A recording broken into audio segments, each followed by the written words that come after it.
Uh, where did we go wrong here?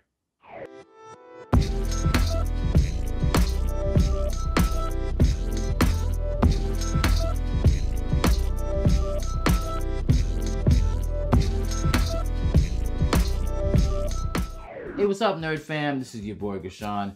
I'm going to welcome you to Enter the Nerd. Today, I want to talk to you about WandaVision. Now that it's over, I want to take a few days to kind of ruminate on my thoughts and figure out what did I like and what didn't I like, and was it good at the end of the day? Like, did it succeed in doing whatever it wanted to do, right? So let's just get into that. First and foremost, let me just start off with what I like about it. I thought that WandaVision was very creative in the way that it tried to interpret certain things in source material, as in, you know, because what it pretty much borrowed off of was the Vision and Scarlet Witch comic book, a little bit of Vision Quest from Avengers Disassembled, and of course House of M.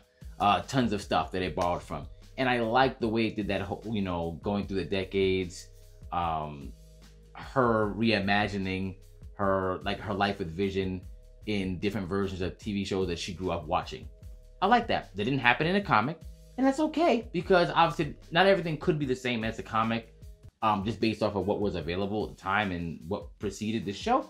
But I'm okay with that. I'm okay with like new and fresh takes on things that did happen in the source material, which was her changing reality due to her emotional states and the nature of her powers. Got it. We got that there. I thought the acting is probably the strongest part of the show, specifically between Wanda and Vision. Whatever, all the interactions they had with each other, you believed it. Whether they were mad, in love with each other, longed for each other, these things were great. And through the decades, showing that how they had to act different, it really showed their range even as actors and actresses. I love that. I like Tiana Paris, what they wrote for her for Monica. We'll get into the Monica character later, but as far as what she brought, I liked it, you know. Even actress that played Agatha, or Agnes first, still very good. There were tons of good things going on here. And also the subplot or theme of grief making you do things that are uncharacteristic of what you normally would, maybe even accosting other people in the way of you trying to get with you what you want. And that's very strong, because I think that's a real world thing. People can really, that really happens. So I dug that as well. And also some design things I liked as well, like as far as like Scarlet Witch's costume at the end of the series, that did look great.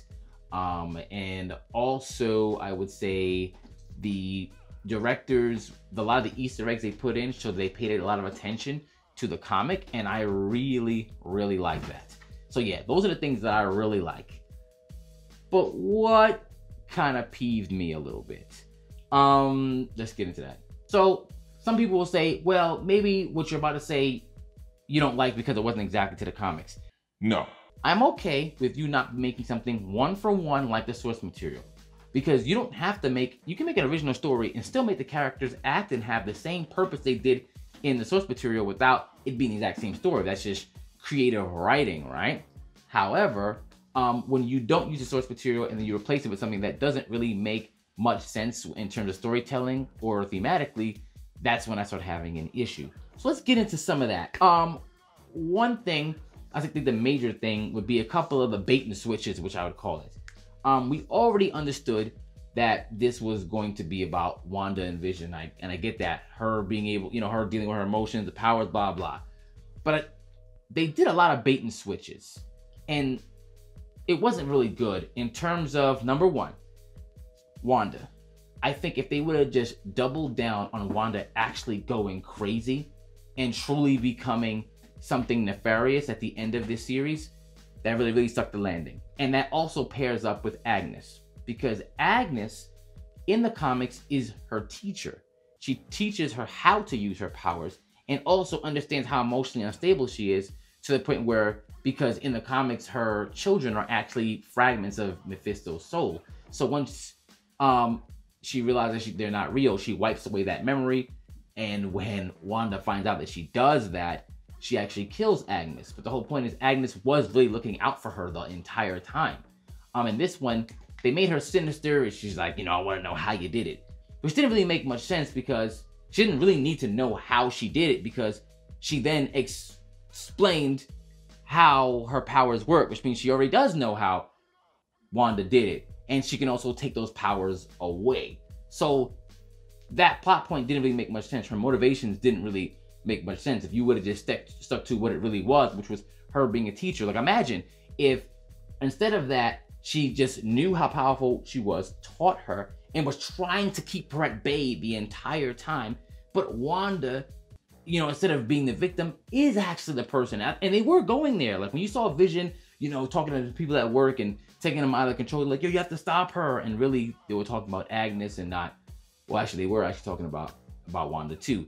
But imagine if she's like, look, I want this so much, I don't care about anyone else. And then her and Vision really did just continually have that problem. And she just was not the protagonist. She wasn't a tragic hero. She just is what she is. She just succumbed to the grief. They should have landed with that, and even maybe have her kill Agnes, even when she's trying to stop her. That would have been pretty cool, right? Instead of at the end, you know, Monica says to her, you know, they'll never know what you gave up for them. Gave up?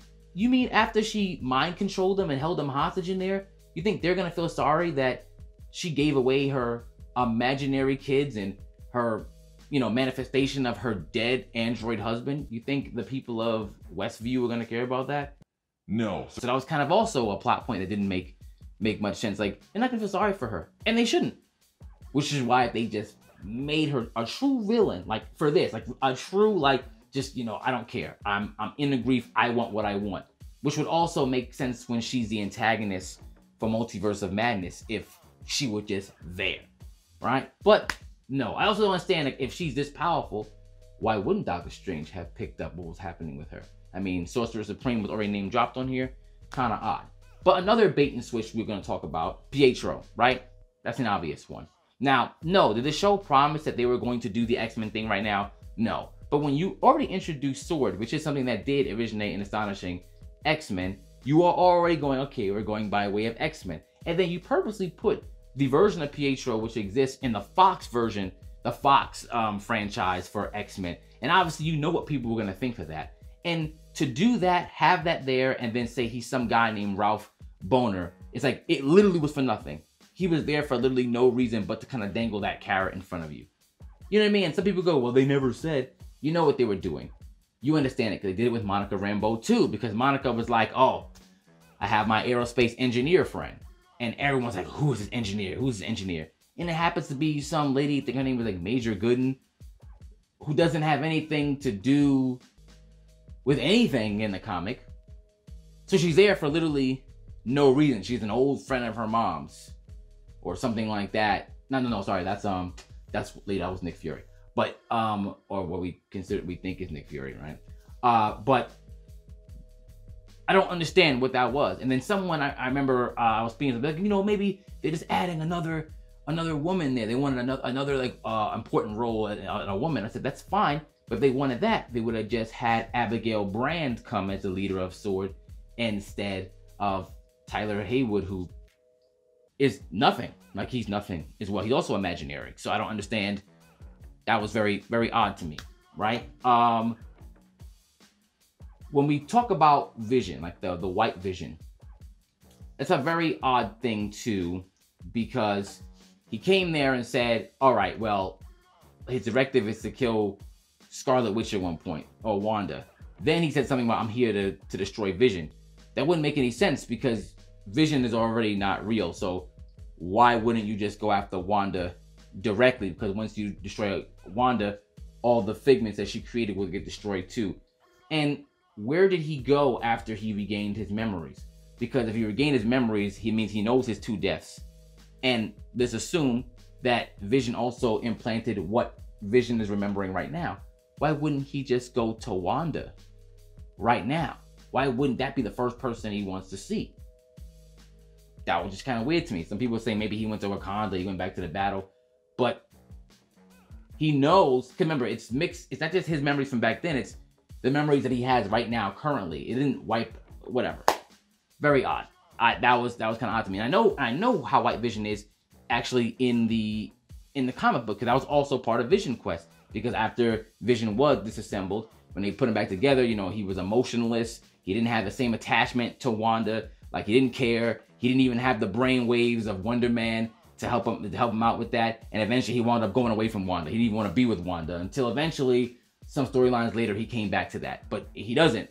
As White Vision, he does not come back to Wanda.